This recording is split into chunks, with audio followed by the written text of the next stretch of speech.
इंद्रदेव, सूर्यदेव, वायुदेव, अग्निदेव, वरुण देव, आप सभी की पत्नियां सुरक्षित हैं, क्योंकि मेरा कवच उन्हें किसी भी अहित से सुरक्षित रखेगा। माता, आपका कोटि कोटि धन्यवाद। आपने कृपा कर हमारी सारी चिंताएं हर ली। माता, यदि सभी देवियां सुरक्षित हैं, तो क्या हम उन्हें अपने साथ लौटाकर ले जाएं? नहीं, अभी वो समय नहीं आया, क्योंकि शुंभ और निशुंभ के वध होने तक देवियां मेरे ही कवच के संरक्षण में गुफा में सुरक्षित रहेंगी।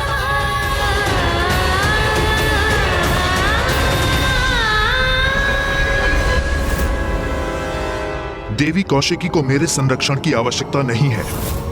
मैं आपका और असुरों के बचाव का प्रयत्न कर रहा हूँ। बस बस जाओ यहाँ से, चले जाओ यहाँ से रक्तबीज।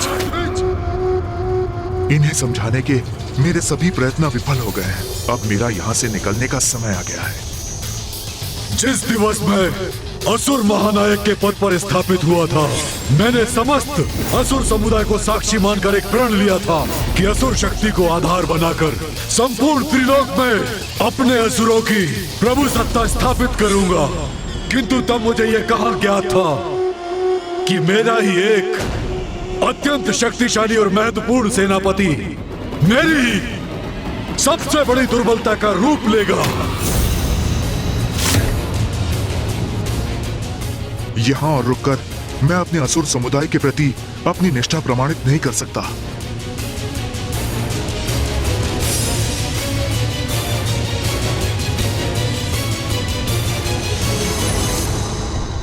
जाओ रक्तबीज, जाओ, भाग जाओ यहाँ से, क्योंकि तुम्हारा आज ये पलायन असुरों के साथ महाद्रोह है।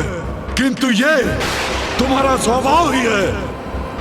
महान असुर सम्राट महिषासुर ने तुम्हें मंत्री बनाया, और जब उनका विकट समय आया, तुम उन्हें अकेला छोड़कर भाग गए। जो तुमने पूर्व में किया, वही तुम आज भी कर रहे हो। रक्तबीज, तुम पर धिक्कार है। मुझे तो प्रतीत होता है कि तुम असुर ही नहीं हो। अवश्य तुम्हारी मां ने भी असुरों के साथ द्रोह किया होगा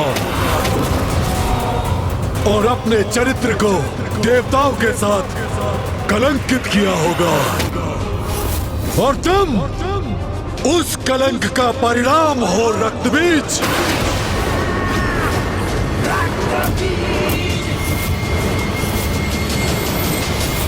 उचित कहा भ्राता आपने। तभी तो बार बार देवियों का साथ देकर अपने आप को कलंकित करता है ये। सुना तुमने जो मेरे भ्राता ने कहा, वो कल सभी असुरों की जीवा पर होगा, और सभी असुर यही कहेंगे कि तुम्हारी मां के ही कारण तुम्हारी निष्ठा देवताओं के प्रति है। कभी देवी कात्यायनी तो कभी देवी कौशिकी। इन देवियों के लिए अपने ही नायकों का परित्याग कर तुम भाग जाते हो। बस बस, इतना दुस्साहस कैसे कर लिया तुमने?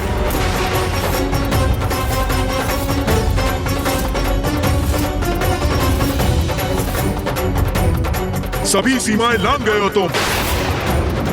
मेरी मां के प्रति अपशब्द कहा तुमने। तुम्हें इसका दंड मिलेगा। अपने हाथों से तुम्हारा वध करूंगा मैं। स्तंभन!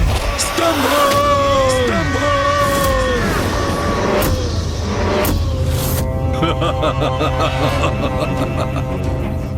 एक साधारण नारी से युद्ध करने में तुम्हारे प्राण सूख रहे हैं, और मुझ जैसे असुर महानायक शुंभ से युद्ध करने के लिए तुम तत्पर हो। यह कैसा परिहास है? इस बंधन से मुक्त होता तो अभी अपनी शक्ति का परिचय देता तुम्हें। तुम्हारी मां को लेकर कुछ कह दिया तो तुम इतने क्रोधित हो गए, किंतु तुम्हारे इतने असुर योद्धाओं का वध हो गया और तुम पर कोई प्रभाव नहीं पड़ा। भ्राता शुंभ ये क्या कर रहे हैं? यदि रक्त बीज के तन से उसके रक्त की एक भी बूंद धरती पर गिरी तो वो उसके लिए एक बड़ी सेना उत्पन्न कर देगी। और यदि ऐसा हुआ तो ज्ञात नहीं वो सेना हमारी कैसी दुर्दशा करेगी। नहीं, भैया को उस स्तंभन से मुक्त करना ही होगा।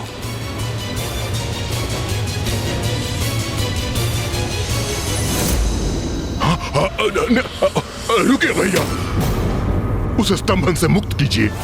ये युद्ध नहीं करना चाहता है तो इसे जाने दीजिए। क्यों अपनी शक्ति को व्यर्थ कर रहे हैं इस पर? उचित है निशुंभ, उचित है। मेरे स्तंभन से मुक्त हो जाओ।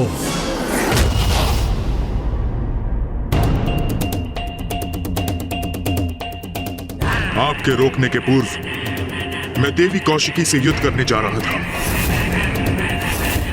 जिससे भविष्य में कोई भी मेरी मां के नाम को कलंकित करने का दुस्साहस न करे। एक निष्ठावान मंत्री होने के नाते मैंने महाराज महिषासुर को चेतावनी दी थी, और आज फिर आपको भी चेतावनी दे चुका हूं, जिसे समझने के लिए तैयार नहीं हैं आप। जो दुर्दशा धूम्रलोचन और चंडमुंड की हुई है, आज वही मेरी भी होगी, और उसका समस्त दोष आपका होगा। आपका अहंकार ही हमारे विनाश का कारण बनेगा। मैं अपने महानायक के प्रति अपने उत्तरदायित्व से भली भांति परिचित हूं, इसलिए मैं देवी कौशिकी से युद्ध करूंगा। किंतु आज असुर महानायक ने मुझे मेरा स्थान दिखा दिया है। मेरी मां का अपमान कर बता दिया है मुझे कि उनकी दृष्टि में मेरा स्थान कितना निम्न है। जय हो, जय हो, असुर महानायक की जय हो।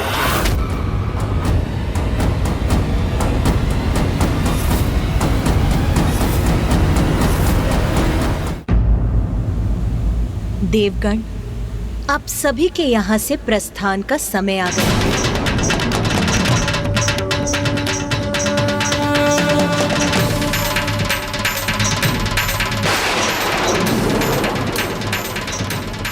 विंध्याचल पर्वत, वहीं स्थित है देवी कौशिकी।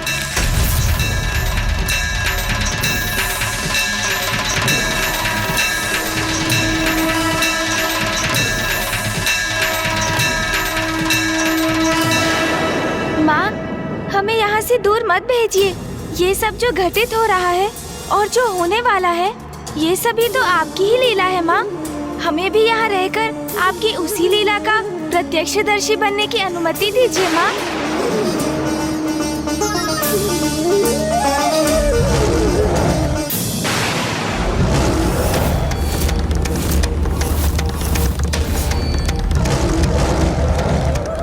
कौन है जो अपने काल से साक्षात्कार करने यहाँ आ रहा है?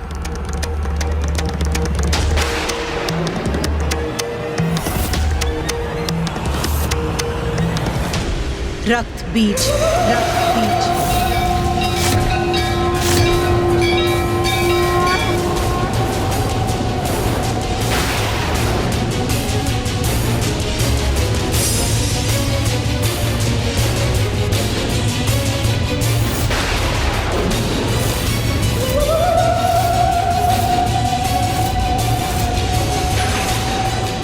जो भी है ये रक्त बीज, उसे माता तक कदापि नहीं पहुंचने दूंगी मैं।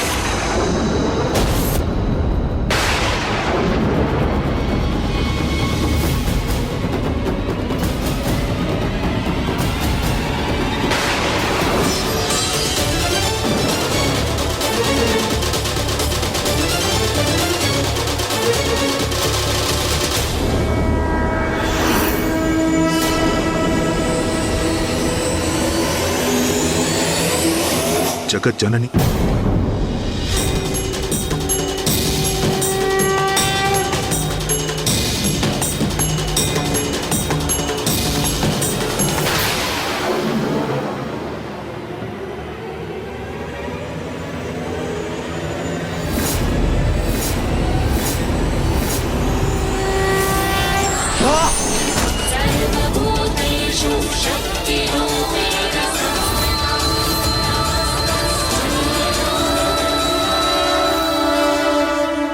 मुझे ज्ञात है देवी, आप जगत जननी हैं। पूर्व में आप देवी कात्यायनी का रूप धारण कर प्रकट हुई थी और आप देवी कौशिकी के रूप में मेरे समक्ष हैं। रक्त बीज, मुझे ज्ञात है अपने भीतर उमड़े अंतर्द्वंद के किस बवंडर से जूझ रहे हो तुम।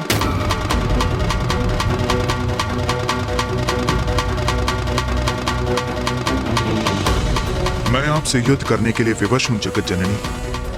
पूर्व में भी मैंने महाराज महिषासुर को चेतावनी देने का प्रयत्न किया था, किंतु मैं असफल हुआ और अब पुनः असुर महानायक शुंभ को आपकी शक्ति के प्रति सचेत करने में विफल हुआ हूं मैं। तब भी और अब भी जो उचित था वही करने का प्रयास किया मैंने, किंतु मेरा प्रयास व्यर्थ हुआ।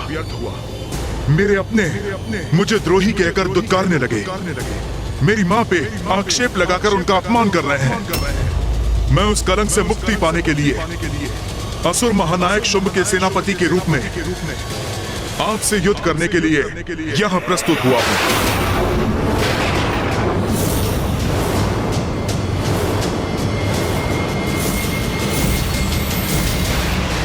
आप अपना दायित्व निभा रही हैं जगत जननी, और मैं भी अपना दायित्व निभाने यहां आया हूं। ज्ञात है मुझे अंततः आपके हाथों मृत्यु होगी मेरी,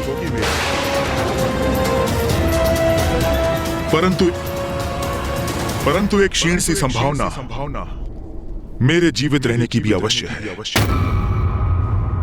इस युद्ध को अपने जीवन का अंतिम युद्ध समझकर मैं अत्यंत उदास था माता, किंतु फिर यहां आते समय मेरे मन में एक विचार कौन था और मुझे प्रतीत हुआ कि मैं एक योद्धा हूं और एक योद्धा को अपने जय की आस, वो भले ही कितनी क्षीण क्यों ना हो, कभी नहीं त्यागनी चाहिए।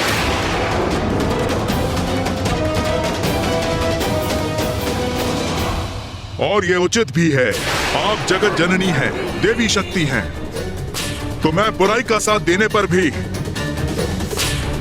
हूं तो आपका ही अंश, अर्थात आप मुझ में उपस्थित हैं और मैं आप में। इसलिए हम दोनों भिन्न होते हुए भी एक ही हैं और हमारी शक्ति का स्रोत भी एक ही है।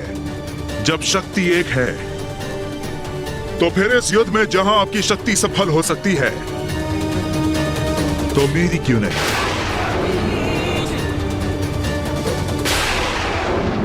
रक्त बीज, तुम्हारा जो कर्तव्य है तुम उसका पालन करो। यदि इस युद्ध में शेष रहा तो अपनी मां का प्रतिशोध अवश्य लूंगा शुंभ से, उसे मृत्यु दंड देकर आपकी इच्छा पूर्ण करूंगा मैं।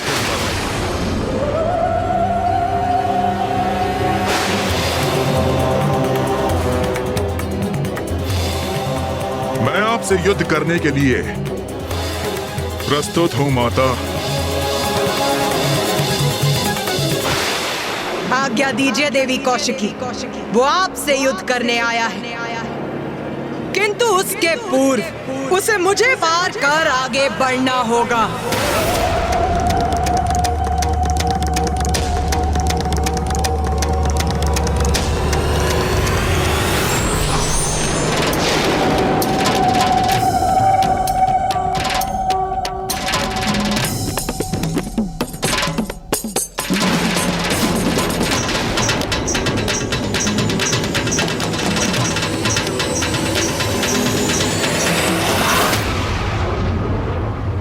युद्ध करने आए हो ना यहाँ, तो उठाओ अपने अस्त्र शस्त्र, युद्ध करो मुझसे। मैं आपसे नहीं, देवी कौशिकी से युद्ध करने आया हूं। देवी कौशिकी तक पहुंचने के लिए सर्वप्रथम तुम्हें मुझसे आगे बढ़ना होगा, जो मैं कदापि होने नहीं दूंगी। देवगणों, भैया, मैं समझ नहीं पा रहा हूँ कि ये दुष्ट इतना संयमित क्यों है। युद्ध क्यों नहीं कर रहा है ये रक्त बीज? युद्ध तो मैं मात्र देवी कौशिकी से ही करूंगा। आप जाएं और उन्हें युद्ध के लिए मेरे समक्ष प्रस्तुत करें। मुझे आदेश देने का प्रयास कर रहे हो तुम? इतना दुस्साहस!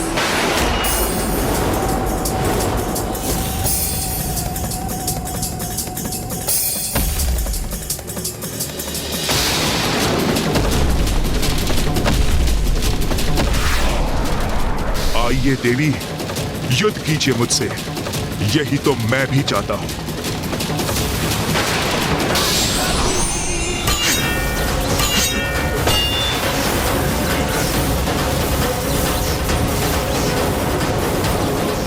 अपने अंत के लिए तैयार हो जाओ रक्तबीज। इतना सरल नहीं है मेरा अंत।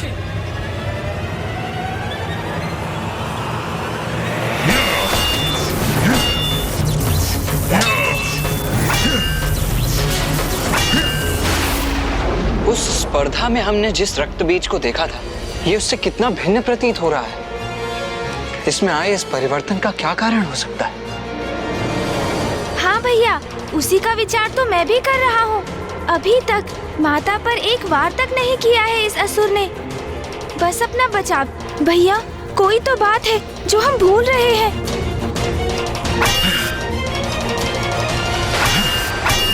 प्रथम पूज्य गणेश जी, रक्तबीज को ये भली भांति ज्ञात है कि वो माता का सामना कदापि नहीं कर सकता, इसलिए वो केवल युद्ध करने का स्वांग कर रहा है, जिससे कि वो शुंभ को संतुष्ट कर सके। नहीं देवराजेंद्र, असुर युद्ध भूमि में आकर अपने क्रोध के वश में अक्षम हो जाते हैं, इसलिए उसकी आसुरी प्रवृत्ति उसे संपूर्ण सामर्थ्य से युद्ध करने पर विवश कर देती है।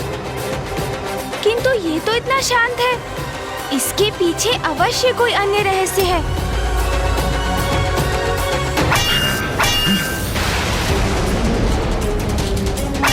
वार करो मुझ पर।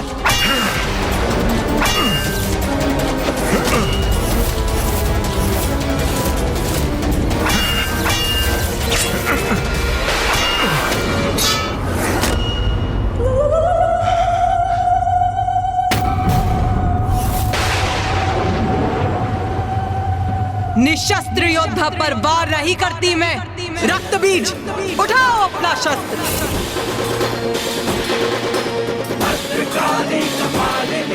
सुना नहीं? अपना शस्त्र उठाकर प्रस्तुत हो युद्ध में। उठाओ, वार करो मुझ पर।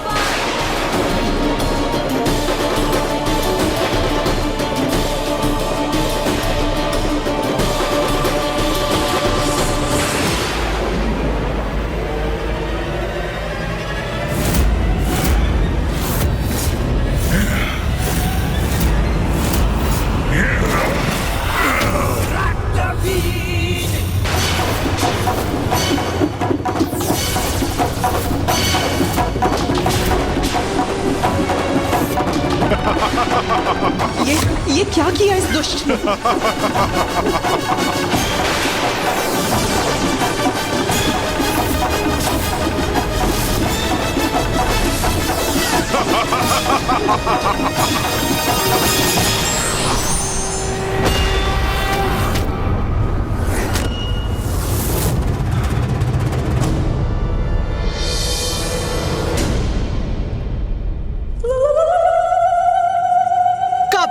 दुष्ट, तूने छल से देवी कौशिकी पर वार करने का दुस्साहस कैसे किया?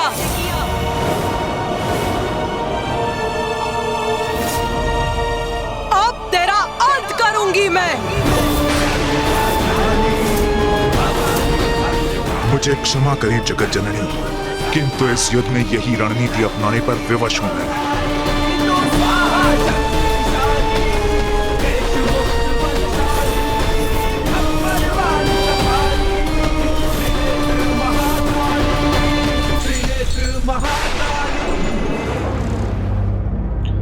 क्या हुआ भ्राता निशुंभ, इतने अधीर क्यों हो? महाराज शुंभ, क्या रक्तबीज युद्ध करेगा? इस बात का हम विश्वास कैसे कर सकते हैं? देवी देवी कह के गुणगान गाने वाला वो द्रोही कदाचित अभी उस देवी के चरणों में गिरकर भजन गा रहा होगा। ऐसा कुछ नहीं होगा भ्राता निशुंभ। ऐसा कुछ नहीं होगा। ऐसा नहीं होगा ये आप किस विश्वास पे कह रहे हैं? क्योंकि रक्त बीज के स्वभाव से भली भांति परिचित हूं। वो हमारे समान निर्लज्ज नहीं है। उसकी मां का अपमान कर हमने उसकी भावनाओं को ठेस पहुंचाई है, और वो मूर्ख अपनी मां के सम्मान के लिए अवश्य युद्ध करेगा, अवश्य करेगा। कहीं वो धूम्रलोचन, रूरू, महेश पौंड्रक और चंडमुंड के समान उसकी मृत्यु हो गई तो? कैसे होगी उसकी मृत्यु, जिसके रक्त के प्रत्येक बूंद से एक और रक्त बीज उत्पन्न होगा। उसका रक्त बहा तो सहस्त्रों रक्त बीज उत्पन्न हो जाएंगे उसके साथ युद्ध करने के लिए। इसलिए उसका अंत असंभव है। रक्त बीज पर प्रहार ही उसे और शक्ति प्रदान करेगा, उसे असुरों के शत्रुओं का अंत करने में सक्षम बनाएगा। समझे भ्राता निशुंभ? कुछ ही समय में रक्त बीज लौटकर अपने विजय की गाथा सुनाएगा।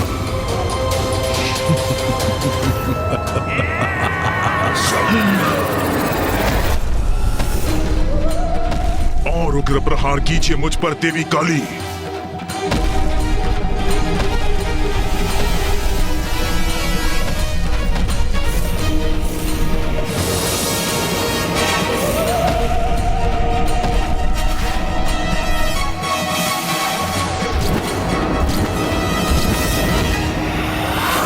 देवी कौशिकी पर छल युक्त प्रहार करने का उचित दंड प्राप्त होगा तुझे रक्त बीज।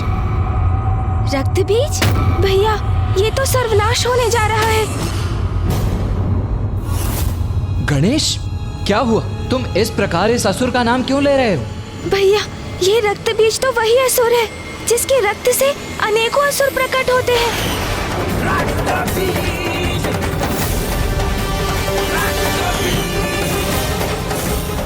तो ये है उसकी चाल।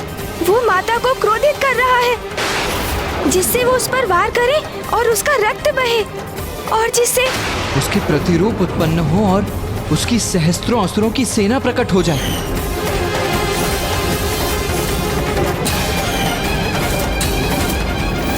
नहीं माता, रुक जाइए, इस पर प्रहार मत कीजिए। रुक जाइए माता, रुक जाइए। यही तो चाहता था मैं।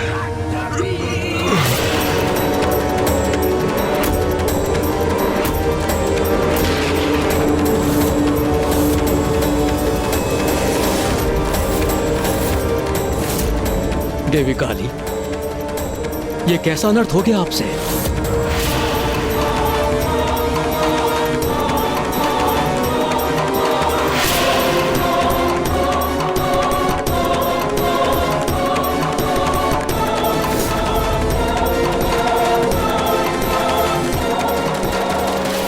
मुझे आप पर वार करना ही था, वही किया मैंने। मां काली को उत्तेजित कर स्वयं पर प्रहार कराने का यही उपाय था।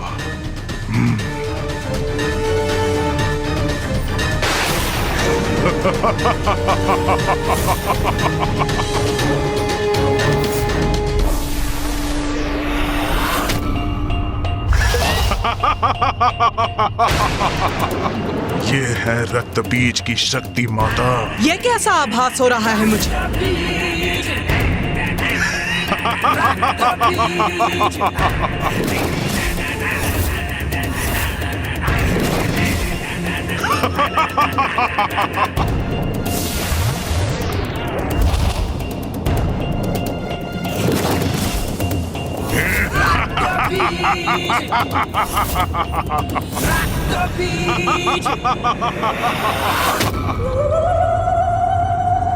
तो अभी अंत नहीं हुआ इसका?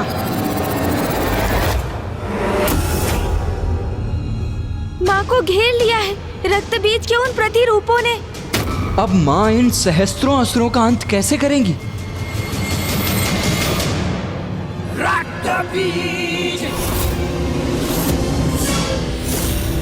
देखा देवी, मेरा वध कोई नहीं कर सकता। मैं तो अमर हूं। त्रिदेव त्रिदेवियों एवं उनके अंश के सिवाय कोई अमर नहीं है रक्तबीज। किंतु तुम असुरों को ये सत्य समझ में क्यों नहीं आता? तुम्हारी भ्रांति कभी मिटती क्यों नहीं? मेरे सैनिकों, आक्रमण करो, अंत कर दो इस देवी का। अंत करेंगे इन देवी का। प्रहार करो इन पर।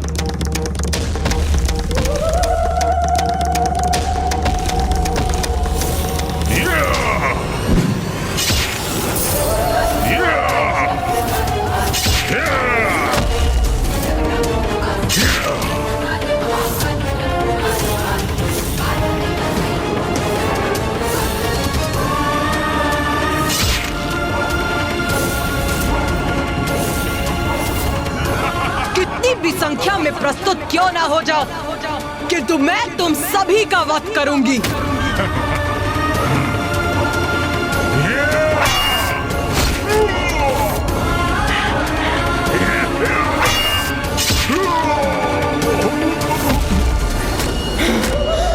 हो गया रक्तबीज, या थोड़ा और रक्त बहाऊं मैं तुम्हारा, जिससे तुम कुछ और असुर उत्पन्न कर सको?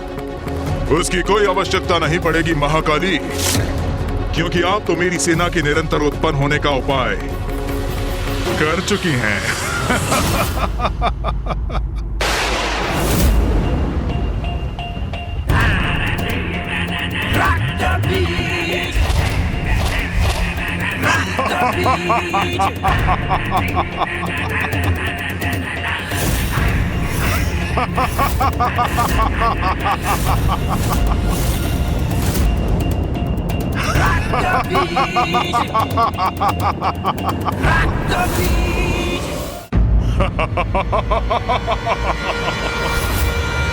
ये असुर तो निरंतर उत्पन्न होते रहेंगे, इनका तो कभी अंत ही नहीं होगा। हाँ गणेश, तुम उचित कह रहे हो गणेश।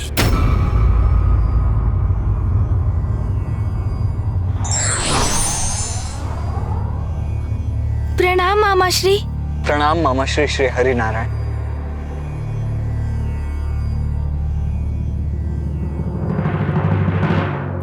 रक्त बीज और उसके असुरों का जितना रक्त बहेगा, उनके रक्त से उतने ही असुर उत्पन्न होंगे। किंतु मामाश्री, इन असुरों की उत्पत्ति और मरण के इस चक्र का अंत करने का कोई तो उपाय होगा। मेरी भी यही आशा है। मात्र आशा से नहीं, कर्म से कुछ होगा मामाश्री, क्योंकि कर्म किए बिना मात्र आस लगाए रहना, ये तो दुर्बल करते हैं। मैं इस प्रकार हाथ पर हाथ धरे निष्क्रिय होकर माँ को एक ऐसा युद्ध करते नहीं देख सकता जिसमें माँ का प्रत्येक प्रहार एक और बड़ा संकट उत्पन्न कर रहा है।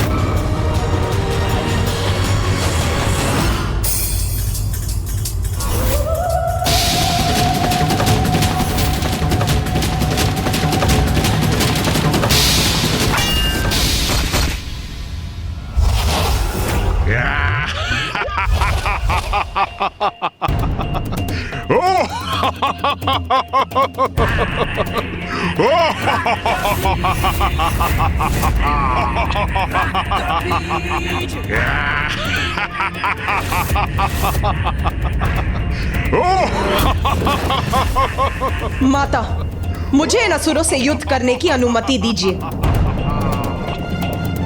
आगे बढ़ेंगे, विजयी होंगे, रुकेंगे नहीं हम। आक्रमण!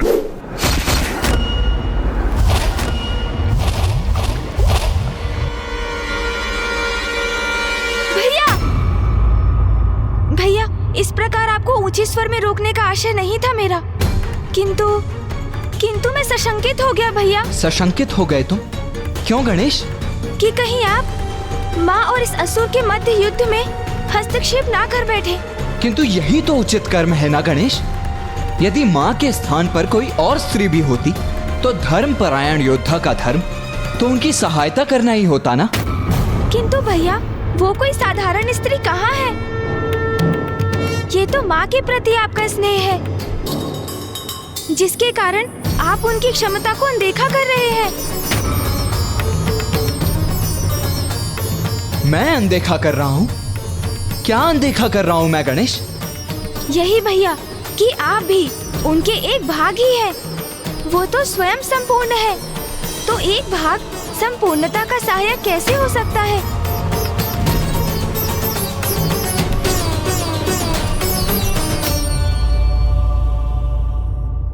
तुम सर्वथा उचित कह रहे हो गणेश। मैं ये कैसे नहीं देख सका? मेरा जन्म तो मां से ही हुआ है। मेरा तन, मन, मेरे रक्त की प्रत्येक बूंद मां की ही तो देन है। इसीलिए मेरी शक्ति पर विश्वास कर मां की सहायता करने का निश्चय कितनी बड़ी भूल थी मेरी। मैं वास्तव में भूल रहा था कि मां की शक्ति तो अथाह अपार है।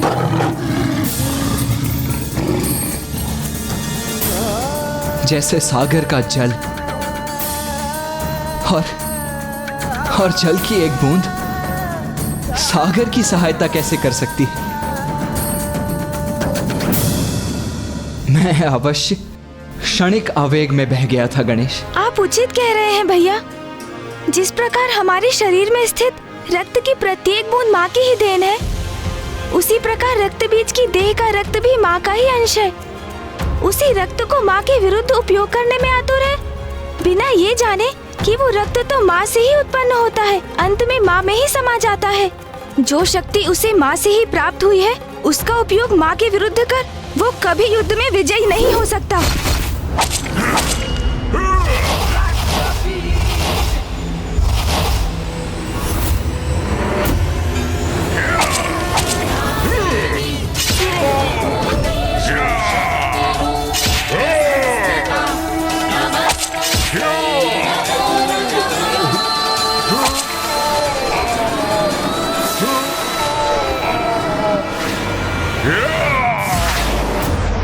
अब ये कैसी ध्वनि है? किसका आगमन हो रहा है?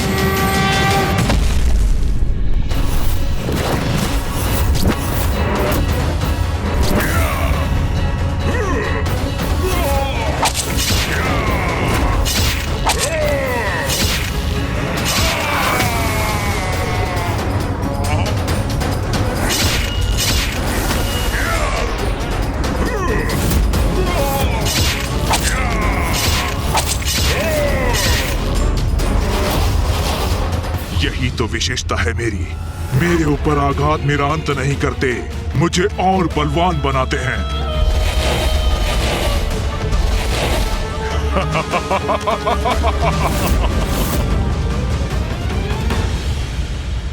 इस प्रकार तो ये असुर निरंतर उत्पन्न होते रहेंगे, इनका कभी अंत ही नहीं होगा। गणेश जी, आप उचित कह रहे हैं। इस प्रकार तो ये युद्ध अनंत काल तक ऐसे ही चलता रहे।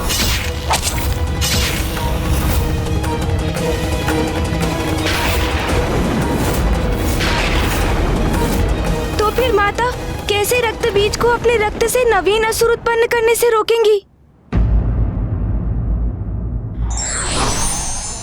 योद्धा कितना भी शक्तिशाली क्यों ना हो, यदि वो अधर्म के साथ है तो उसका विनाश निश्चित है।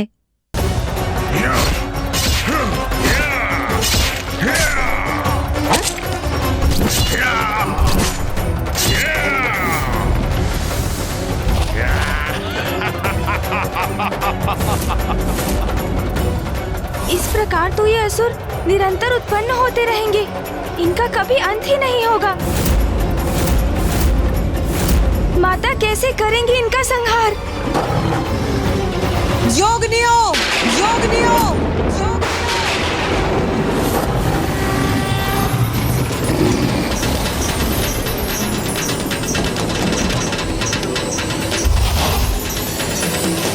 या रक्तारुधिरांबरा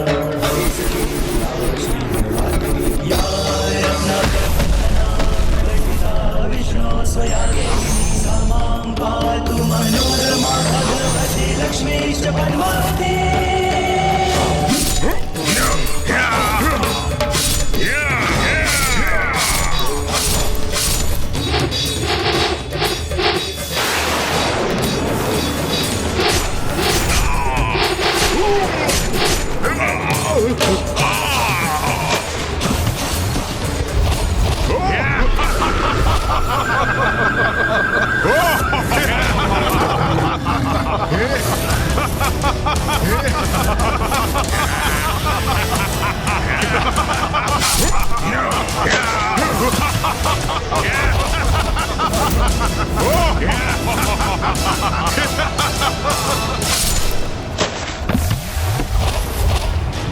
इन असुरों के विपरीत ये रणनीति तो विफल हो रही है प्रथम पूज्य गणेश जी।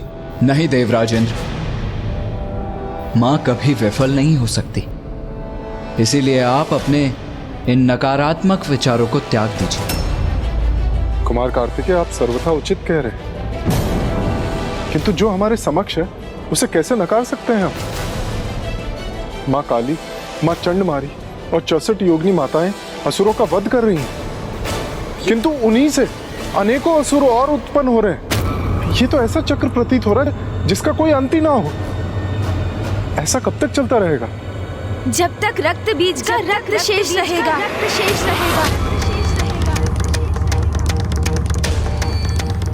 हाँ, यह तो उचित है। यदि रक्त बीज का रक्त ही शेष न रहे तो फिर तो कोई अन्य असुर उत्पन्न ही नहीं हो सकता।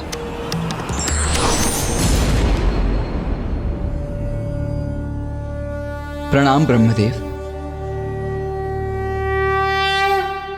गणेश सर्वथा उचित कह रहा है, किंतु रक्त बीज का रक्त नष्ट कैसे होगा?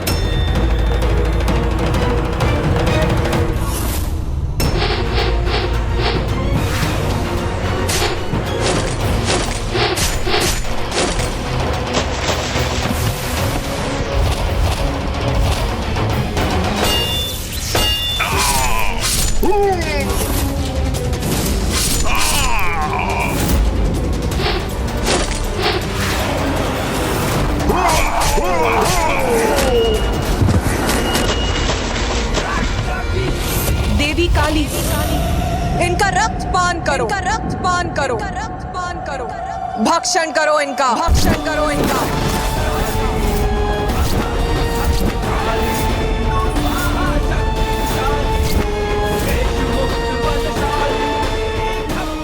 मेरे और मेरे असुरों के रक्त का पान करेंगी ये, तब तो संभव है कि मेरा अंत हो जाएगा। इनका अंत ऐसे ही होगा। हमें इनके रक्त को धरती का स्पर्श करने से रोकना होगा, तभी नवीन रक्त बीज उत्पन्न नहीं होंगे।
ये तो मेरे असुरों को अपना आहार बना रही हैं। ऐसे तो उनका रक्त धरती पर गिरेगा ही नहीं। एक एक असुर को आहार बना लो, सभी के रक्त का पान करो। रक्त की एक भी बूंद धरती पर गिरने मत दो। जैसी आपकी आज्ञा माता।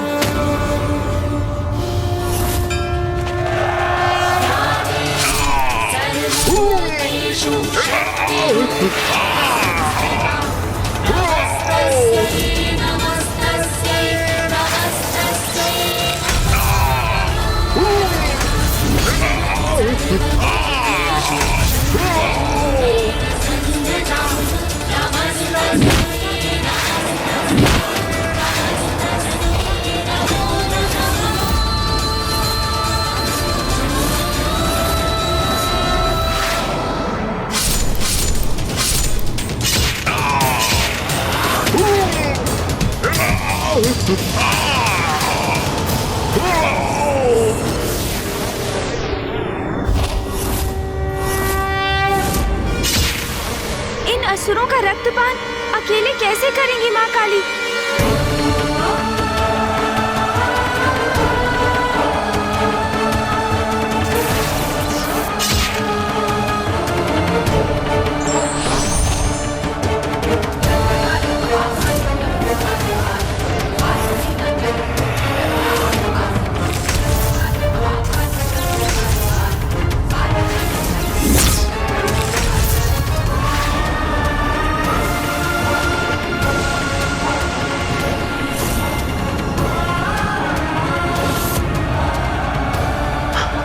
मेरी सेना तो नष्ट हो रही है।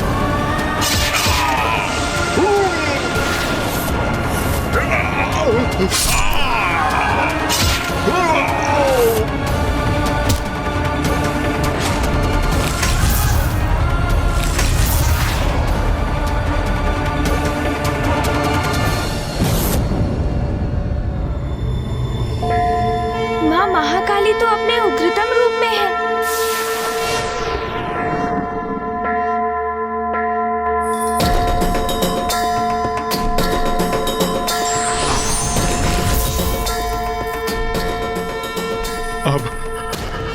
अब मैं अपनी रक्षा कैसे करूं? रक्त बीज, अब तुम्हारे रक्त का पान करूंगी मैं। बहुत बड़ी मूर्खता की है तुमने। माता आदि शक्ति की शक्ति से परिचित होने पर भी तुम शुंभ के कुचक्र में फंस गए। अपनी माता के सम्मान के लिए तुम जगत जननी से युद्ध करने के लिए प्रस्तुत हो गए। इतना भी विचार नहीं किया कि वो तो सभी की माता है, तुम्हारी माँ की भी। ये युद्ध सर्वथा अनुचित था। भक्त नहीं, भीरू हो तुम। भक्ति के कारण नहीं, भय के कारण जगत जननी का सम्मान करते रहे। और फिर जब तुमने ये समझा कि माता की ही शक्ति सभी जीवों में समाहित है, तो अपनी धूर्ततापूर्ण कुतर्क से तुमने ये कैसे सोच लिया कि तुम्हारी शक्ति उनके समान है। फिर देवी कात्यायनी द्वारा महिषासुर वध को भूलकर तुम इस युद्ध में अपनी सफलता की कल्पना करने लग गए। अधर्मी कितना भी शक्तिशाली क्यों ना हो जाए, उसका सर्वनाश निश्चित है, क्योंकि माता उसी का साथ देती है जो धर्म का पालन करता है। रक्त बीज, तुम तो शुंभ और निशुंभ से भी अधिक आसुरी हो। वो तो अज्ञानी है। अपने अहंकार के कारण वो कभी सत्य को समझ ही नहीं सकते, किंतु तुम्हें तो सत्य ज्ञात था, फिर भी इतना अभिमान कर रहे थे तुम, जिसका उचित दंड दूंगी तुम्हें। मैं तुम्हारा भक्षण कर अंत करूंगी तुम्हारा।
जय जय माता महाकाली। माता ने रक्त बीज का संहार कर दिया, संहार कर दिया माता ने रक्त बीज का।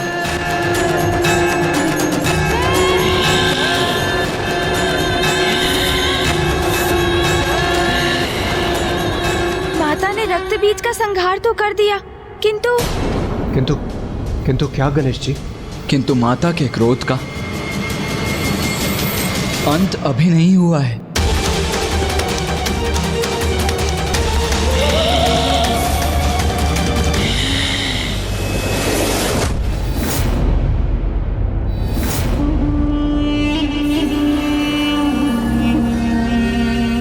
शीघ्र असुरों के विजय की, मेरी असुर महानायक शुंभ की विजय की सूचना प्राप्त होगी मुझे। असुर महाराज शुंभ! यह तो असुर दूत सुग्रीव का स्वर है। मुझे विश्वास है कि सुग्रीव हमारे विजय की सूचना लेकर आया होगा।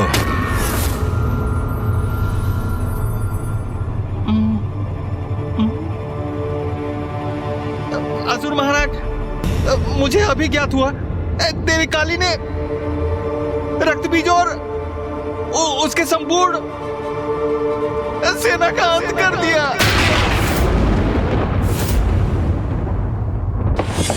असंभव! रक्त बीज का वध असंभव है। मुझे असुर महानायक से दूर ही रहना चाहिए।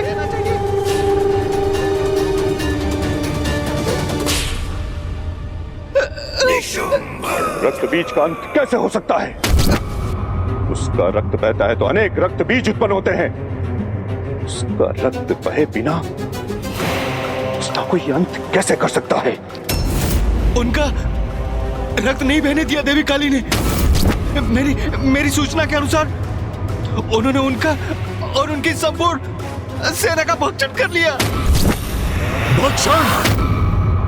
अर्थात देवी काली ने उन्हें अपना आहार बना लिया। और समाचार तो यह भी है कि अब देवी काली ने निशुंभ, खेचर और उसकी संपूर्ण सेना को अभी इसी क्षण भेजो वहां और उन्हें आदेश दो कि वो जाए और उसका वध कर दे। प्रातःशुंभ, आपने विचार कर लिया है ना? आपको पूर्ण विश्वास है? क्या ये उचित होगा? असुर महाराज, मुझे सुनने की कृपा कीजिए। ना ही मुझे कुछ सुनना है और ना ही कोई विचार करना है। बस मेरे आदेश का पालन किया जाए। जाओ, खेचर और उसकी सेना को भेजो और काली का वध करने का आदेश दे दो। जाओ। असुर महाराज देवी काली से उत्पन्न संकट को समझ ही नहीं पा रहे हैं। रक्त बीज के वध के पश्चात मां काली की रक्त पिपासा और भी तीव्र हो चुकी होगी और अब खेचर और उनके असुरों को उनके निकट भेजने का अर्थ है सीधे मृत्यु के मुख में प्रवेश कराना।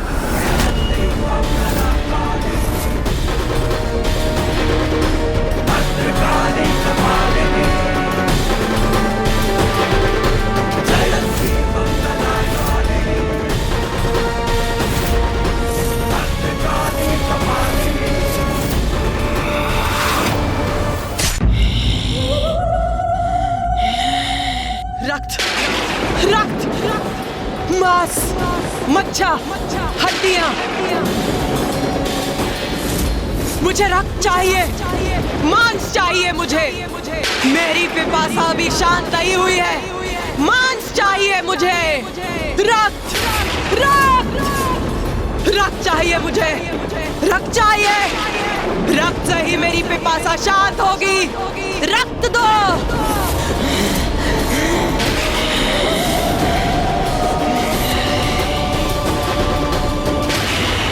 रक्त दो। रक्त, रक्त। भूखी हूं मैं, भूखी हूं। रक्त, रक्त दो मुझे।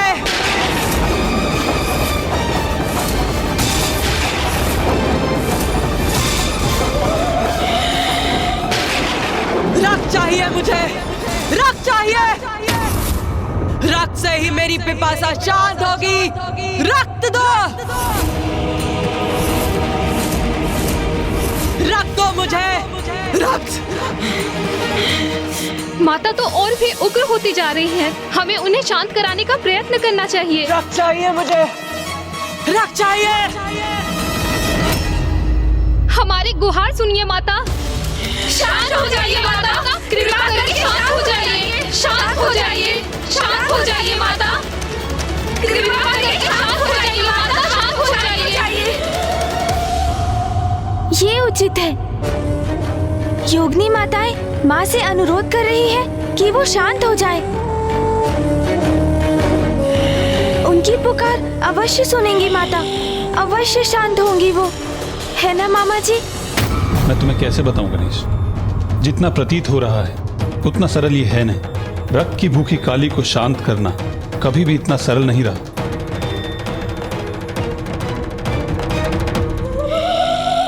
कौन है ये मेरे समक्ष? कौन है? हम सब योगिनी आपकी पुत्री है माता। अपने पुत्रियों के अनुरोध को स्वीकार किया आपने माता, उसके लिए आपको कोटि कोटि धन्यवाद। क्योंकि माता, अगर आप उग्र अवस्था में रहती तो सर्वनाश हो जाता।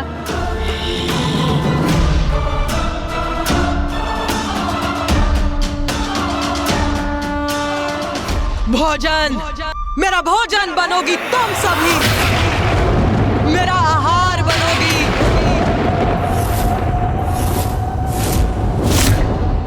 मेरा भोजन बनोगी तुम सभी। मैं तुम्हारे रक्त का पान करूंगी। रक्त, रक्त दो मुझे। क्या कह रही है माता? हमारे रक्त का पान करेंगे वो? मुझे रक्त चाहिए, रक्त।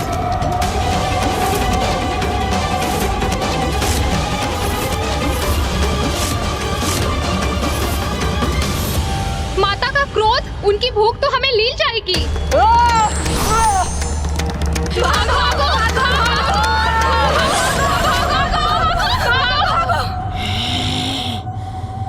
माता की उग्रता के कारण ये कैसा अनर्थ होने जा रहा है?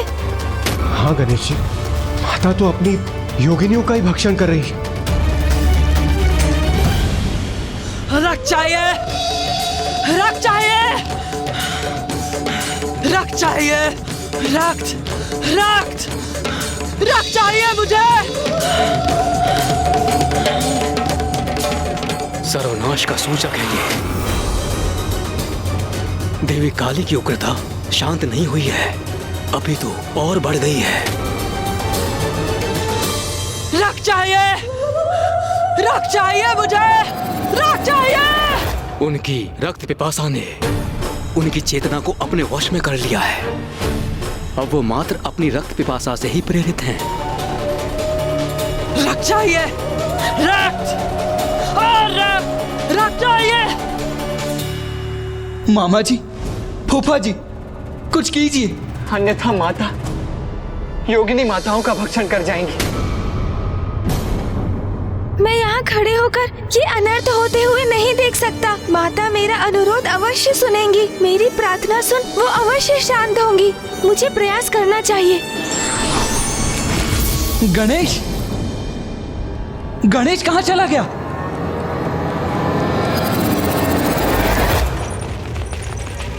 हमें भागकर माता कौशिकी के निकट पहुंचना चाहिए। वही हमें माता के आक्रोश से सुरक्षित करेंगी। कहा न मैंने, तुम सभी मेरा भोजन बनोगी। मुझसे बचकर कहाँ जा रही हो? कहाँ जा रही हो? मेरे मुख में प्रवेश करो, आहार बनो मेरा। क्षमा कर दीजिए माता।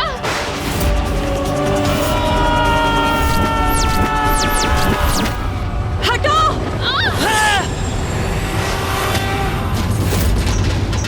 मुझे क्षमा कीजिए माता, मैं तो बस योगिनियों की रक्षा करने का प्रयास कर रही हूँ। धृष्टता की है तुमने, मेरे भोजन को मुझसे दूर करने का अपराध किया है। अब तुम बनोगी मेरा भोजन।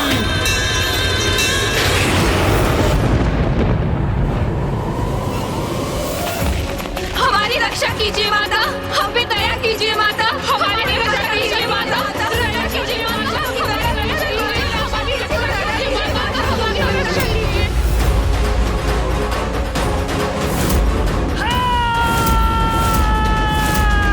रुक जाइए माता। गणेश, गणेश,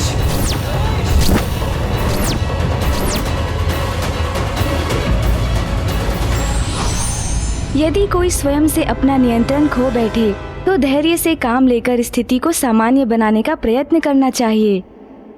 धृष्टता की है तुमने, मेरे भोजन को मुझसे दूर करने का अपराध किया है।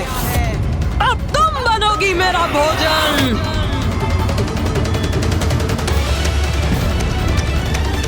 नहीं, मुझे शीघ्र माता को रोकना होगा। गणेश,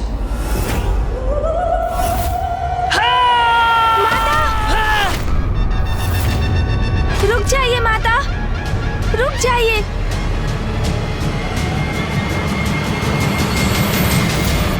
गणेश, माँ काली के निकट चला गया। कहीं अब वो भी संकट में ना आ जाए।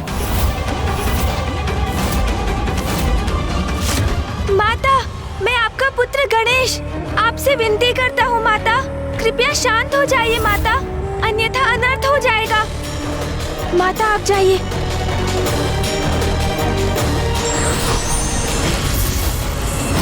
कदाचित गणेश माता को शांत करने में सफल हो गया है।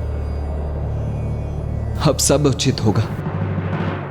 कौन हो तुम? किसी गणेश से परिचित नहीं हूँ मैं, मुझे भूख लगी है।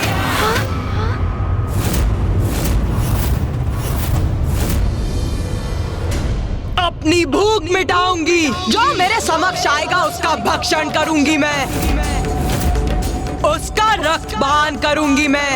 अर्थात माता तो अभी भी शांत नहीं हुई है। माता तो गणेश पर वार करने जा रही है।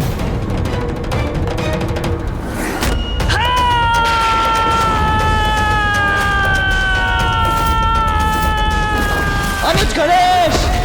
गणेश जी, कुमार कार्तिकेय! यह स्वर कहां से उत्पन्न हुआ?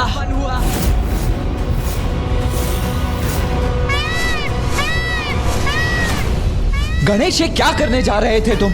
अपने जीवन को संकट में क्यों डाल रहे थे? माता का क्रोध तो चरम पर है, वो अवश्य तुम्हारा भक्षण कर जाती है इस अवस्था में। भैया, आप सर्वथा उचित कह रहे हैं। उन्होंने तो मुझे, अपने पुत्र को भी नहीं पहचाना।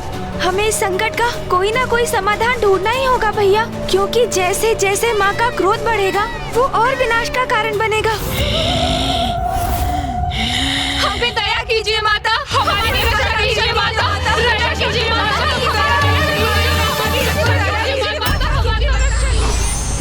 गणेश जी, कुमार कार्तिकेय, आप कुशल तो है ना? हम दोनों कुशल हैं देवराजेंद्र। माँ!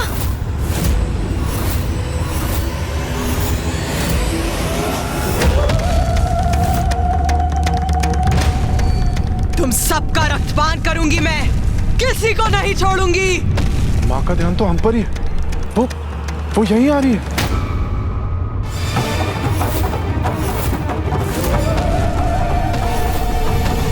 अब हम संकट में हैं। माता कहीं हमारा रक्तपान करने तो नहीं आ रही?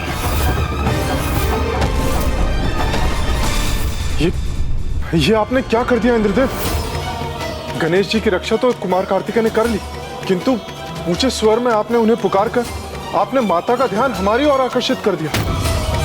अब उन्हें ज्ञात हो गया है कि हम सभी इस टीले पर स्थित हैं। अब कहीं हम सब माँ का भोजन ना बन जाए।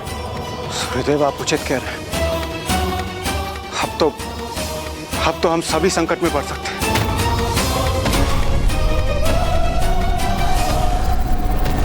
देवगण, माता इसी ओर बढ़ रही है। अब हमें यहाँ से भागकर अपने प्राणों की रक्षा करनी होगी। चलिए।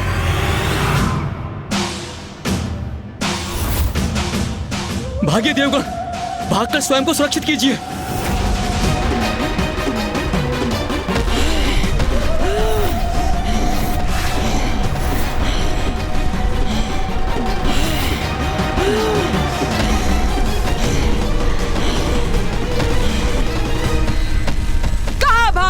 तुम सभी रक्त चाहिए मुझे। तुम सभी बार बार मुझे रक्त से वंचित कर रहे हो, किंतु अब मैं तुम्हारा रक्तपान अवश्य करूंगी। क्या करें, कैसे बचाएं देवताओं को इस संकट से?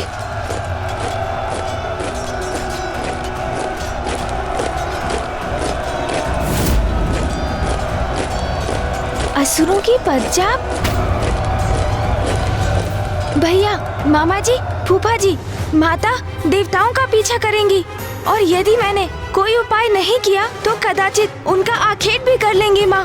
अब मुझे ही देवताओं की सहायता करनी होगी, और ये मैं कैसे करूँगा ज्ञात है मुझे। इसलिए जब तक मैं लौटकर नहीं आता, आप सब यही मेरी प्रतीक्षा कीजिए।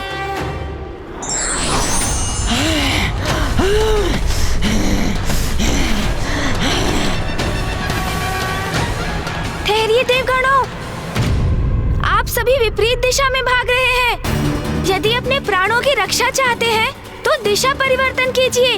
गणेश जी, हम माता काली से अपनी रक्षा कर रहे हैं, उनका भोजन बनने से अपने आप को बचा रहे हैं, तो हमें इसी दिशा में भागना होगा ना। सूर्यदेव, बिना विलंब किए मेरा सुझाव स्वीकार कीजिए और मेरे पीछे आइए।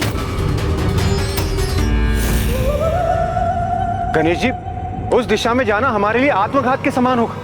ये आप हमसे क्या करवा रहे हैं? हाँ प्रभु, ये आप क्या कर रहे हैं? काली का भोजन तो मैं भी नहीं बनना चाहता, तो फिर उधर क्यों जाए प्रभु? मेरा विश्वास कीजिए आप सभी और चलिए मेरे साथ देवगणों। प्रथम पूज्य गणेश जी ले जा रहे हैं तो उचित ही होगा। वो हमारी सुरक्षा सुनिश्चित करेंगे। हमें उनके अनुसार उसी दिशा में आगे बढ़ना चाहिए। सारे देवगण तो इसी ओर आ रहे हैं। रक्तपान, मुझे इनका रक्तपान करना है। गणेश सभी देवताओं को माता की ओर क्यों ले जा रहा है? रक्त चाहिए मुझे। तुम सभी का भक्षण कर अपनी रक्त पिपासा बुझाऊंगी मैं। शीघ्रता से इस शिला के पीछे छिप जाइए देवगणों, ताकि आप सब माता की दृष्टि से बच सके।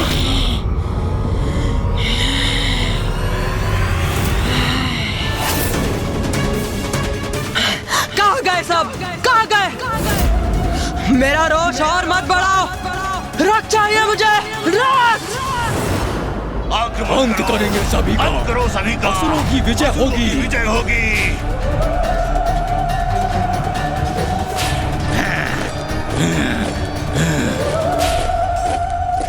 गणेश जी, आपका कोटि कोटि धन्यवाद।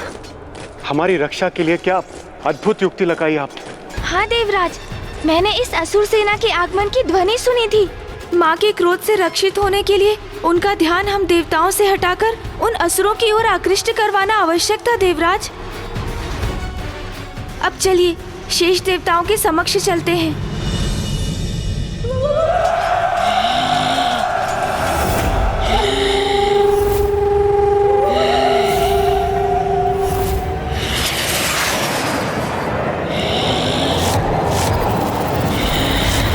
मैं हूँ खेचर, असुर महानायक शुंभ का विशेष सैनिक, और मेरे माध्यम से असुर महानायक ने तुम्हारे लिए एक अति विशेष संदेश भेजा है, और वो संदेश है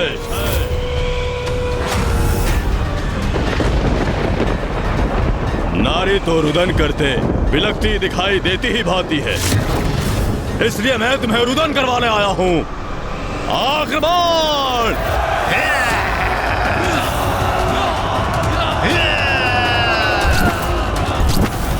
मामा जी, फूफा जी, माता को शांत करने का कोई उपाय तो होगा।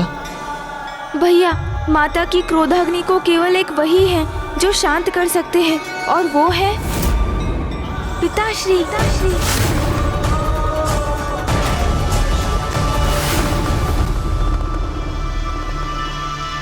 कार्तिकेय, गणेश उचित कह रहा है। किंतु पिताश्री तो गहन तपस्या में लीन है। वो यहाँ आकर माता को शांत कैसे करेंगे? अपने यत्न से तुम्हें अतिशीघ्र महादेव को तप से जागृत करना होगा, अन्यथा रक्तपान करते करते देवी काली और उग्र होती जाएंगी और उनकी उत्पन्न ऊर्जा से महाविनाश होगा। हाँ गणेश, जो भी करना है शीघ्र करना होगा, अन्यथा कुछ शेष नहीं रहेगा। देवी काली से उत्पन्न ऊर्जा प्रलय का रूप ले लेगी।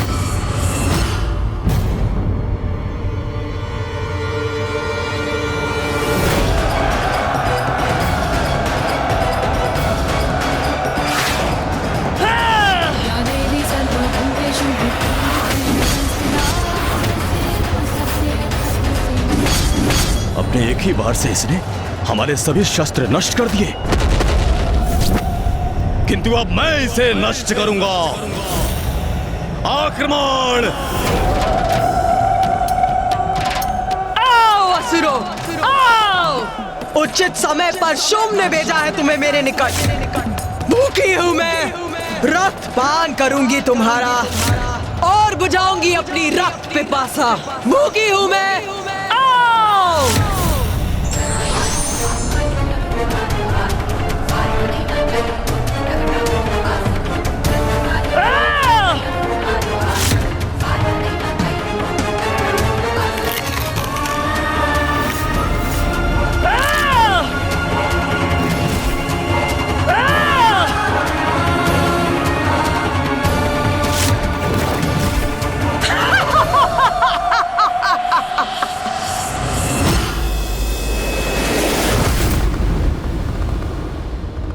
पिताश्री।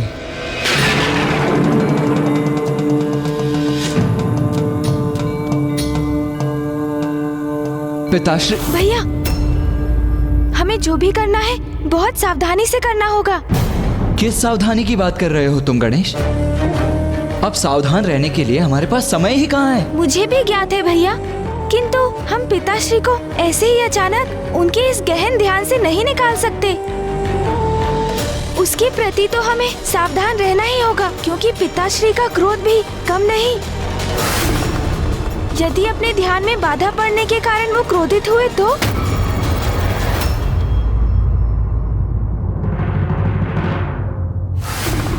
तुम उचित कहते हो गणेश। ये तो बड़ी विचित्र विडंबना है।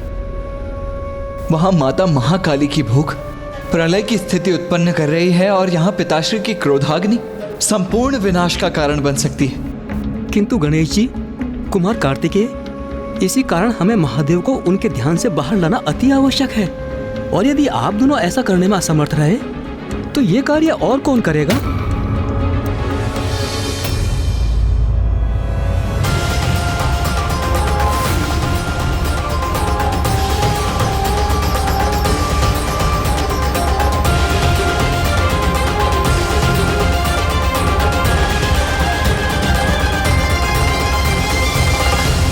ऋषि मार्कंडे, आप करेंगे ये कार्य? मैं कैसे कर सकता हूँ ये? हाँ ऋषिवर, आप पिताश्री के सच्चे भक्त हैं। आपके हृदय की शुद्धता, आपके मुख से प्रस्फुटित होने वाले वचन बनते हैं। आपकी सरल और शुद्ध भक्ति के इस पावन स्थान से, आपके हृदय से, यदि आप महादेव के परम भक्त अपने भक्तिपूर्ण वचनों से उन्हें ध्यान से बाहर लाएंगे तो पिताश्री कभी कुपित नहीं होंगे। हाँ ऋषिवर, अब तो आप ही ये दुर्गम कार्य साध कर संसार को संकट से मुक्त कर सकते हैं। आप हृदय से प्रार्थना कीजिए, पिताश्री आपका अनुरोध कभी नहीं ठुकराएंगे।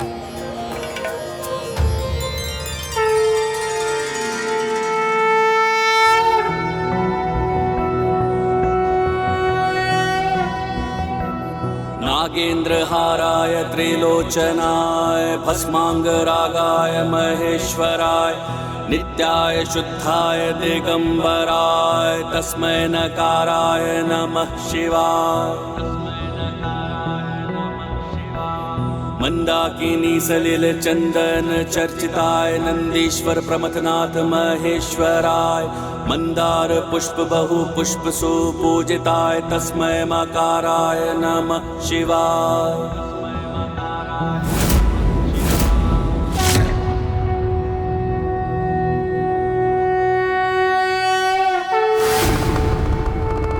शीघ्रता कीजिए पिताश्री, समय बहुत ही अल्प है।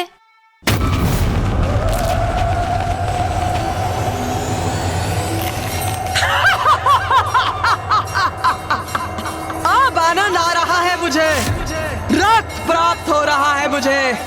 इन असुरों का भक्षण कर अपनी भूख मिटा रही हूँ मैं। आओ!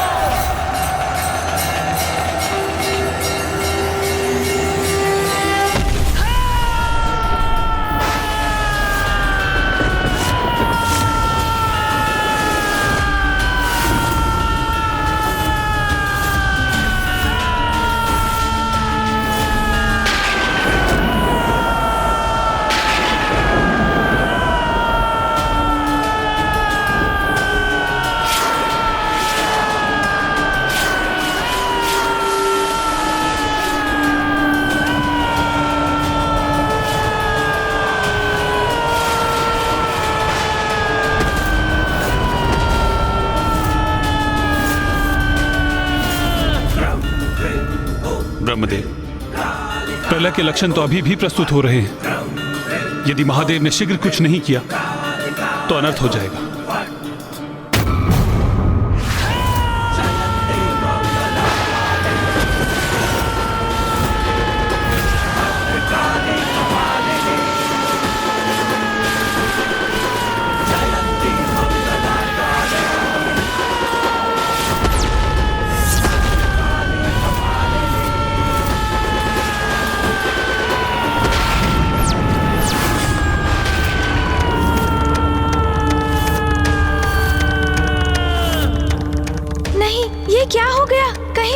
कोई क्रोधित तो नहीं? हमें क्षमा कर दीजिए पिताश्री, किंतु हमें और माँ को आपकी आवश्यकता है।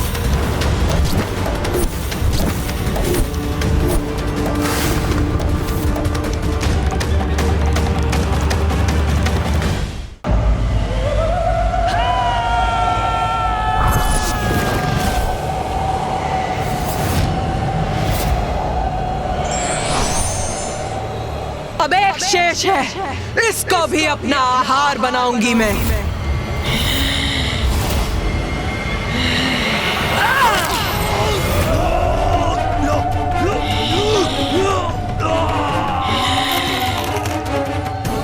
इन सभी का अंत हो गया।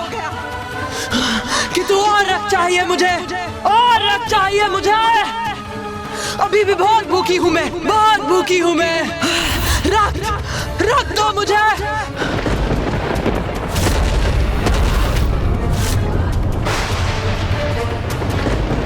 अभी भी बहुत भूखी हूँ, बहुत भूखी हूँ मैं। मुझे मांस चाहिए, मांस चाहिए मुझे।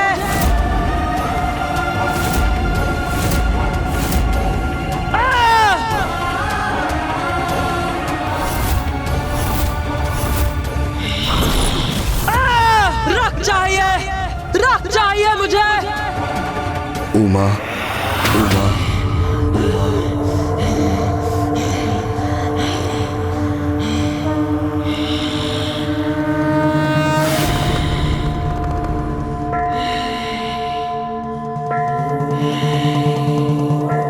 बस अब माँ अवश्य शांत हो जाएंगी।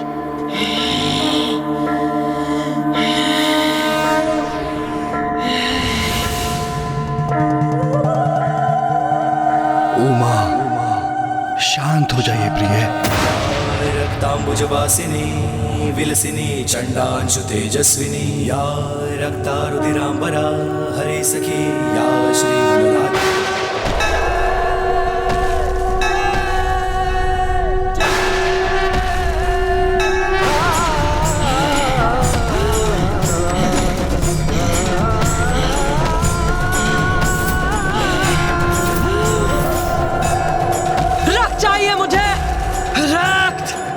ये क्या? माँ को तो पिताश्री की उपस्थिति का भी आभास नहीं।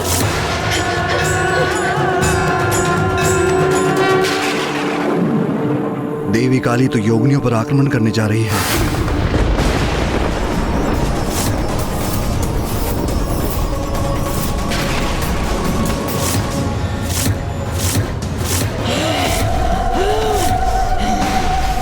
हमारी रक्षा कीजिए माता, हम पे दया कीजिए माता, हमारी रक्षा कीजिए माता, दया कीजिए माता, हमारी रक्षा कीजिए। अब तो तुम्हें रोकने का सिर्फ एक ही उपाय शेष है प्रिय।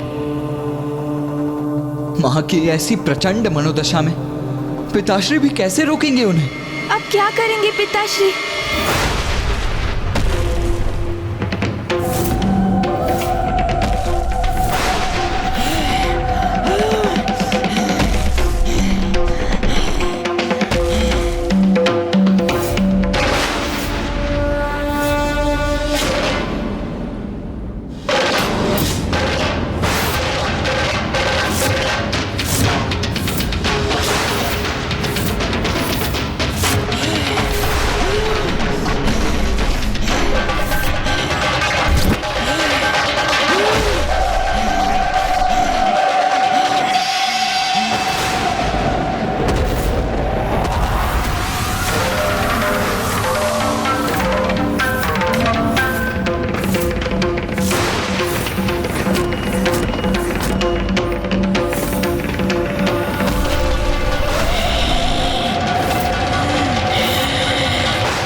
के लिए भी उचित नहीं होता। उसे शांत करना परम धर्म है।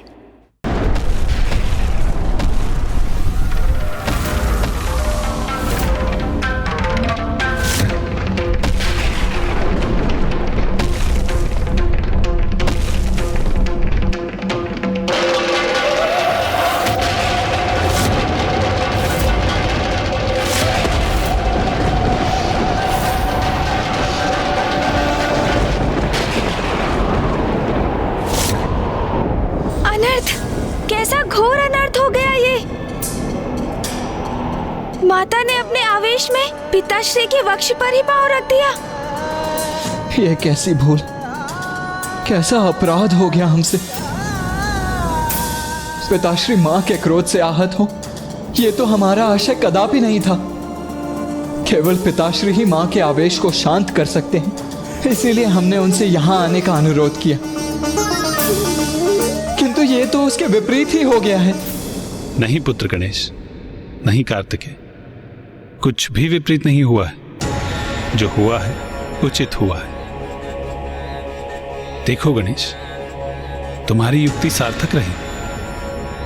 अपने हृदय को शांत करो और देखो, जिस प्रयोजन से महादेव यहां आए थे उन्होंने वही तो किया है।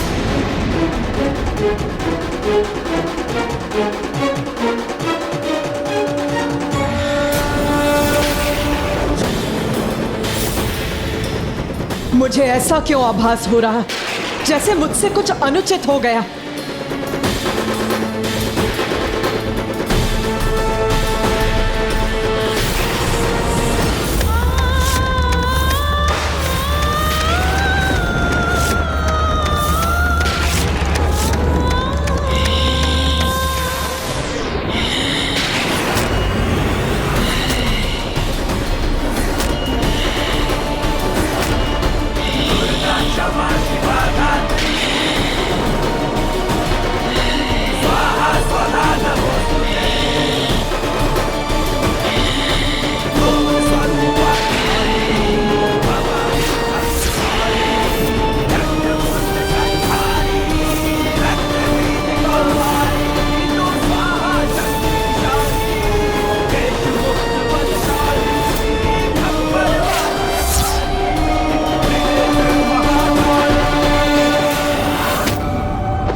स्वामी, मेरे प्रभु यहाँ, और मैंने उन्हें अनदेखा कर दिया।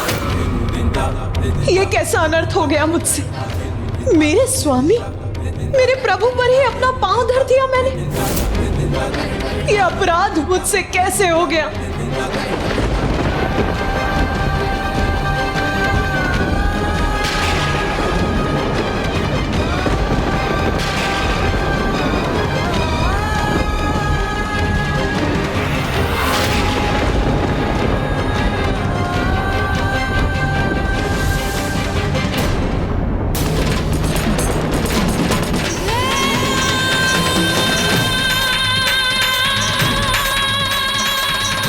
उमा, आपके मार्ग में स्थित होने के लिए मैं विवश था।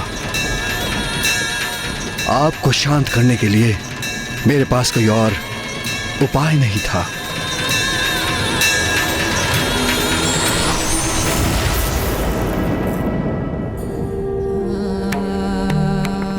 मुझे क्षमा कर दीजिए प्रभु, क्षमा कर दीजिए मुझे।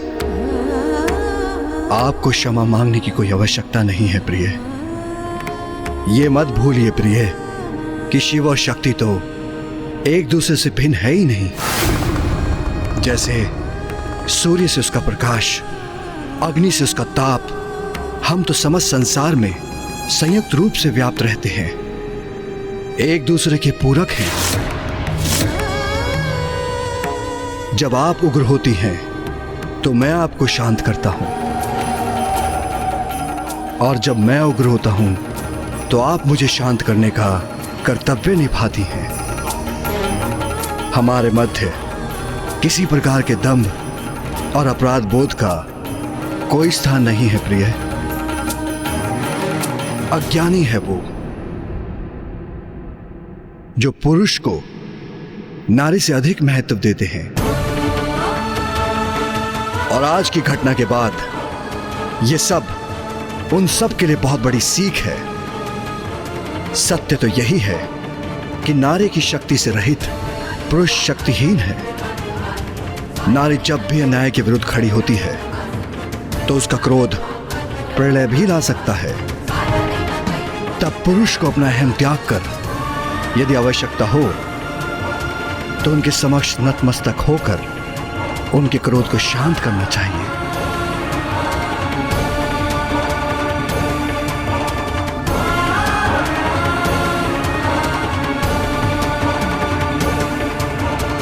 माता, आज शुंभ के असुरों का विनाश करने की प्रक्रिया में आपने हमें इस अद्भुत लीला का प्रत्यक्षदर्शी होने का अवसर प्रदान किया, जिसमें स्वयं पिताश्री इतने विनय पूर्वक आपके क्रोध को शांत करने हेतु प्रस्तुत हुए।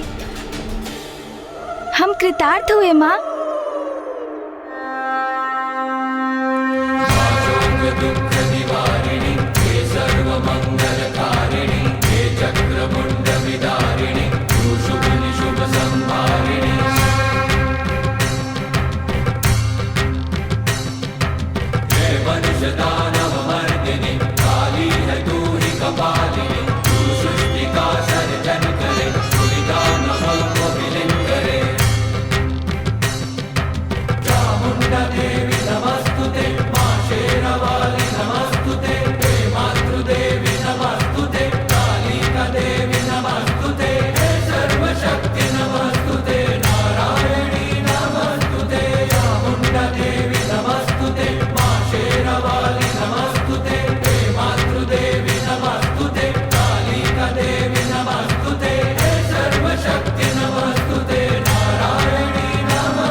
जय महाकाली। चामुंडा देवी नमस्तुते।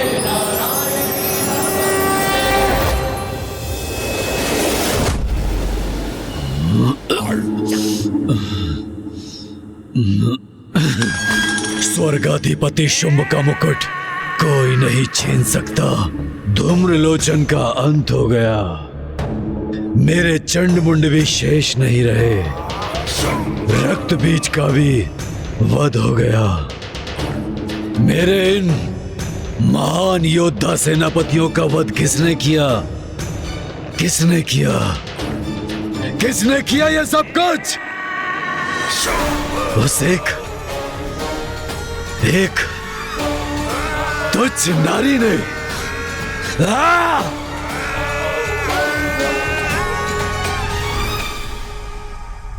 मदिरा ही मेरी एकमात्र संगिनी है।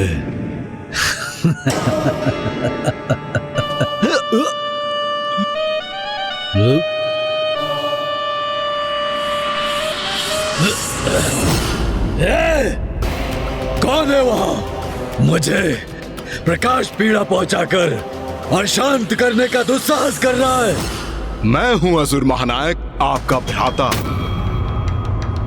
आपका प्रधान सेनापति निशुंभ। भ्राता निशुंभ?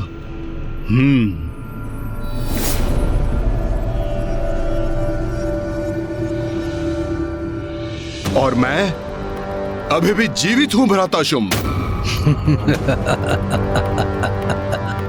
जीवित हो अभी भी, किंतु कितने समय तक जीवित रहोगे? कदाचित तुम्हें खो देने का दुख सहना ही होगा मुझे। भ्राता, कितने समय तक जीवित रहूंगा? ये कैसा प्रश्न है भ्राता शुंभ? और मुझे खोने से आपको दुख होगा? कब से इस नकारात्मकता के सागर में डूबने लगे? नकारात्मक सोच।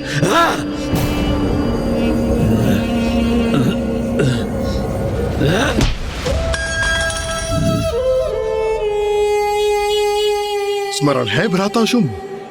आप वो हैं जिसके नाम से देवराज इंद्र भी कंपित होते हैं, और आज आप एक बालक के समान प्रतीत हो रहे हैं जिसकी क्रीड़ा करने की वस्तु कहीं खो गई है। और वहां एकांत अंधकार में बैठकर आप अपनी पराजय को स्वीकार कर चुके हैं। उचित कह रहे हो भ्राता, सत्य है, हाँ सत्य है कि मैं पराजित हो चुका हूं। मुझे ज्ञात है भ्राता शुंभ कि इस समय आपके लिए क्या आवश्यक है।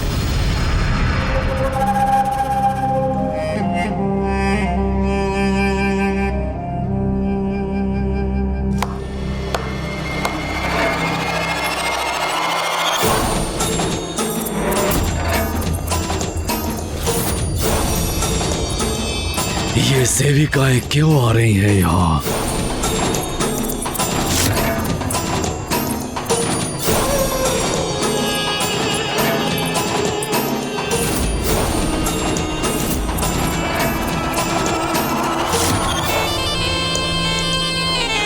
भ्राता शुंभ, आज की रात्रि आनंद उत्सव होगा यहाँ। भ्राता निशुंभ, मदिरापान तो मैं कर रहा हूं, किंतु ऐसा प्रतीत होता है कि इसका प्रभाव तुम पर है। कैसा आनंदोत्सव, किसका उत्सव, कैसा उत्सव? भ्राता शुंभ, हमारी भावी विजय का, उसका उत्सव होगा यहाँ। तो क्या हुआ यदि युद्ध में हमारे कुछ सेनापतियों का अंत हुआ? युद्ध में तो क्षति होती ही है, कुछ सैनिकों का भी अंत होता है। किंतु कल मैं स्वयं जाऊंगा देवी कौशिकी से युद्ध करने के लिए।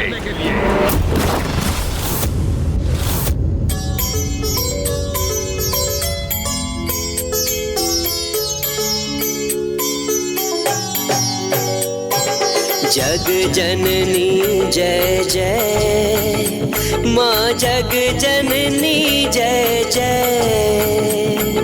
भयहारिणी भवतारिणी, भयहारिणी भवतारिणी, भवभामिनी जय जय। माँ जग जननी जय जय।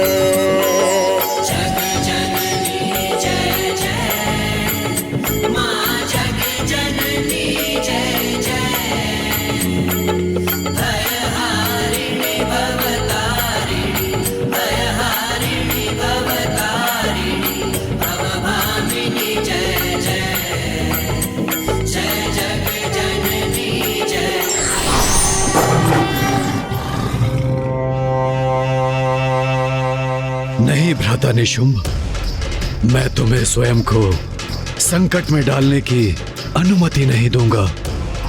तुम मेरे अनुज हो और तुम्हारी सुरक्षा का दायित्व मेरा है।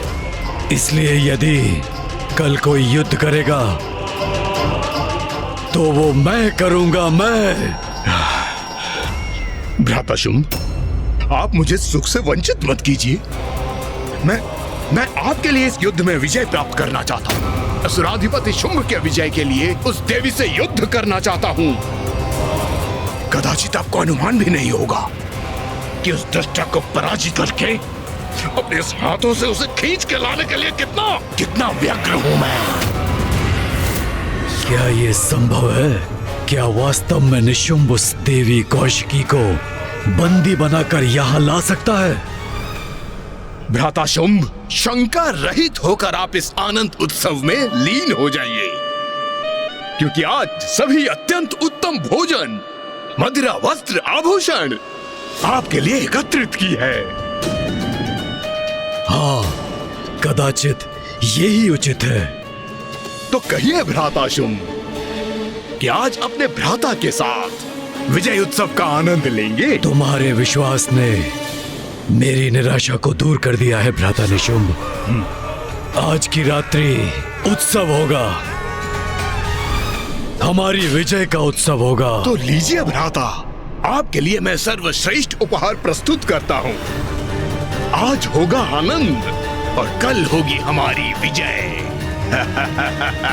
हाँ भ्राता, हाँ। तू ही सच्चित सुखमय शुद्ध ब्रह्म रूपा,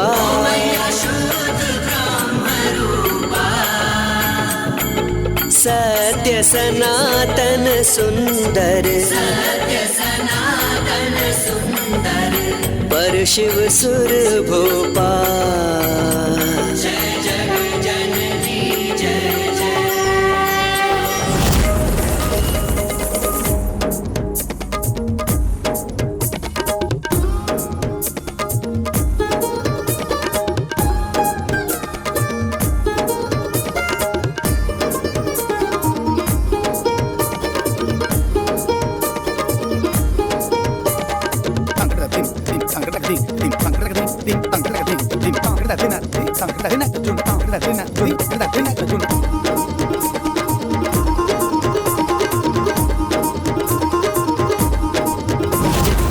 आदि अनादि अनामय अविचल अविनाशी,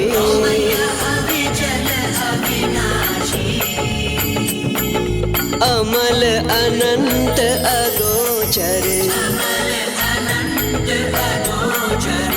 अज आनंद राशि। जय जग जननी जय जय।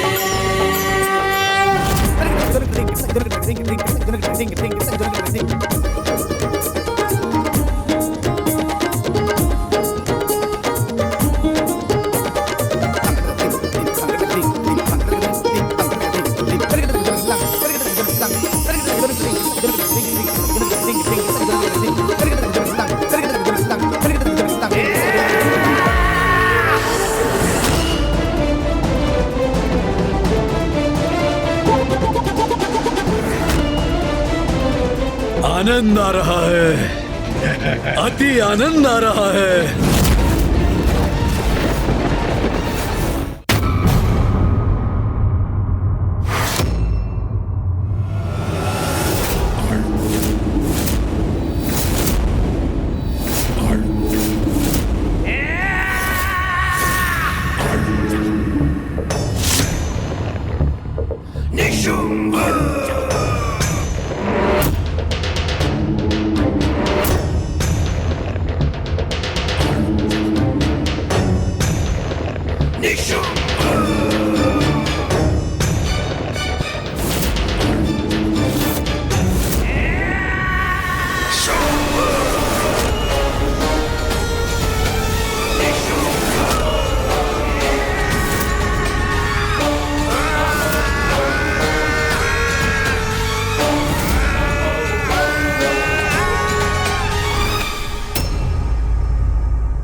भ्राता शुंभ, आप क्यों युद्ध के लिए सज्जित हैं? मुझे ज्ञात है भ्राता, हमने निर्णय लिया था कि आज तुम युद्ध करोगे तो बस वैसा ही होगा। हाँ। किंतु मैं तुम्हारे साथ वहां जाऊंगा। तुम्हारे द्वारा पराजित होने पर देवी कौशिकी के स्तब्ध भाव देखने का आनंद जो लेना है मुझे। भ्राता शुंभ, उचित है, सर्वथा उचित है। आइए प्रस्थान करें।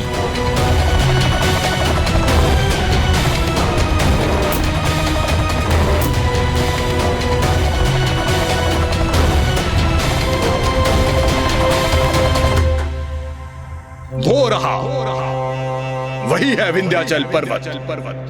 अच्छा, तो यही स्थान है। वहाँ छुपी बैठी है देवी कौशिकी। प्रतीक्षा करो देवी, हम शीघ्र ही तुम्हें बंदी बनाने आ रहे हैं।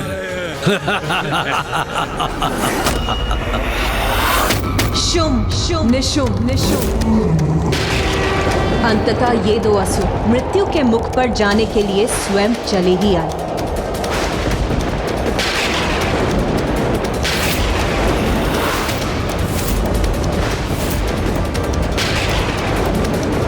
अभी तो आकाश पूर्ण रूप से निर्मल था, उजला था, फिर अचानक प्रकृति में इतना परिवर्तन कैसे आ गया?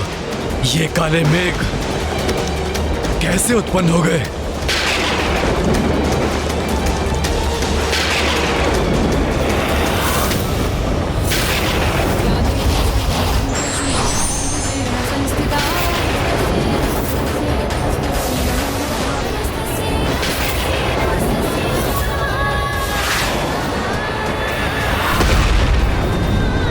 देखा भ्राता, जैसे मेघों से युद्ध का त्रिशूल धरती पे गिरा हो।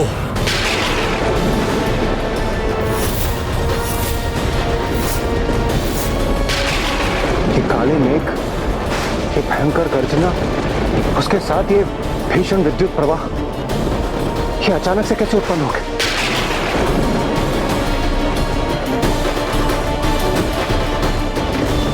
जैसे ये किसी भावी बवंडर के संकेत हो।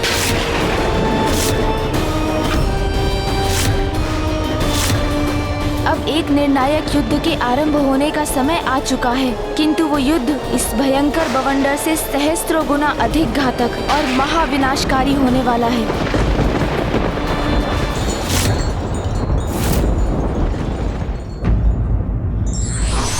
अहंकार का आवरण व्यक्ति से सत्य को समझने बूझने की क्षमता को क्षीण कर देता है और विनाश की ओर धकेल देता है।